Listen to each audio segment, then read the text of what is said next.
Today we'll be learning about your hair.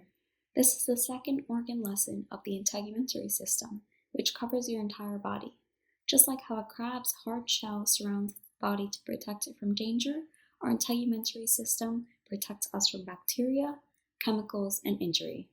In this video, we will be talking about hair and why you can find it all over your body. Hair in different locations has its own specific tasks. For example, the hair on your head keeps your head warm and protects your skull, whereas eyelashes protect your eyes from dust. Let's start by labeling the parts of hair. Let's start by labeling a hair.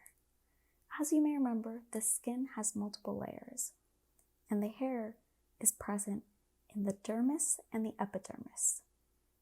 Here you can see that the hair starts in the dermis layer, where you can see the bulb of it, and it proceeds through the epidermis layer and pokes out through the hair follicle.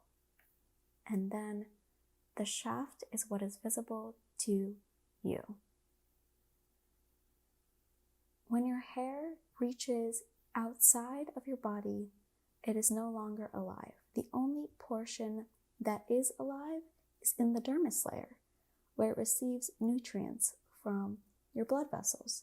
It's also attached to a special muscle that helps it stand up if you're cold or scared. This diagram would be a good example of a hair you might find on your arm or your leg. Everyone's hair is different. Some fun facts about hair is that it can absorb oil out of water, and a single strand of hair is actually stronger than copper wire of the same thickness. The most common hair color in the world is black, and the rarest is red. The shape and color of your hair is largely determined by genetics, which is what your parents and your ancestors passed down to you. But interestingly enough, the shape of your hair follicle also plays a large role in the amount of curl in your hair. When you see the hair shaft that your hair is, it's made out of keratin, which is a flexible protein. There are special chemical bonds called disulfide bonds that maintain the shape of curly hair.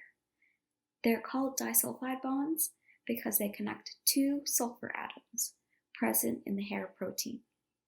On a humid day, has your hair ever suddenly become frizzy? This is caused by another type of chemical bond, hydrogen bonds.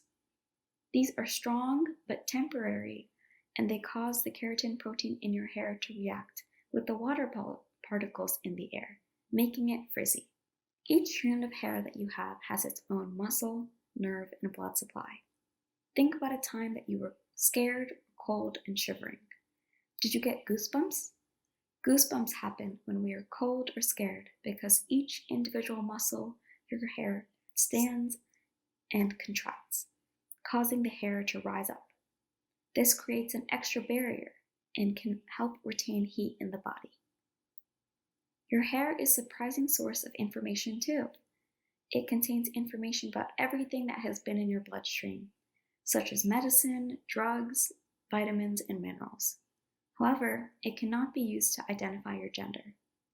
You may not know that the hair you see is actually dead, and the only part of the hair that is not dead is within your scalp. A common myth is that your hair keeps growing after you die. That is false.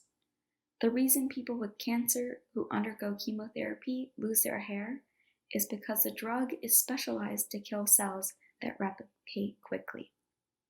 Hair follicles cells in your scalp grow and divide very quickly and are attacked too.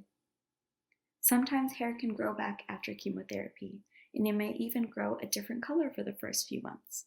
Isn't that interesting? I hope you enjoyed learning about your hair. Thank you for joining me today.